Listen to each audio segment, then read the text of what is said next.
ఈ 9 నెలల గర్భవతి కోసం 9 రకాల శుద్ధ శక్తులు ఎదురు చూస్తున్నాయి.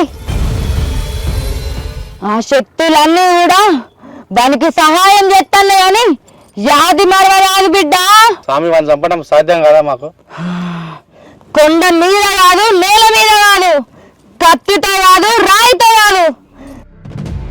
చంద్రుడు ఉదయించన్నాడు, సూర్యుడు తూర్పు దిక్కు ఉన్నప్పుడు దాని శక్తులు తక్కువగా ఉంటాయని యాది కుంచుకోర్రి. దాని ఊపిరి తీసేటప్పుడు చేతి మణికంటూ గాని కాళ్ళ పిక్కలు గాని అనుకద్దు బిడ్డ, యాది కుంచుకోర్రి. దాని ఆయువు తీయకపోతే మీ ఆయువు పోతాయని గుర్తుపెట్టుకోర్రి.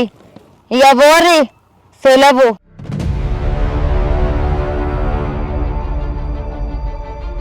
మాట జాగ్రత్తగా వినుండు బిడ్డ. చంద్రుడు రాని రోజు సూర్యుడు తూర్పు వైపున ఉన్నప్పుడు, అంటే అమావాస్య రోజు ఉదయం 6 గంటలకు నేల మీద కాదు, కుండ మీద కాదు, అంటే గాలిలో పని చేసేయాల బిడ్డ. రాయితో కాదు, కత్తితో కాదు, అంటే తాడుతో గుర్తు తీసేయాల బిడ్డ. మణికట్టు కాలి పిక్కల విరుద్ధంటే ఇప్ప పూసార తాగాల బిడ్డ.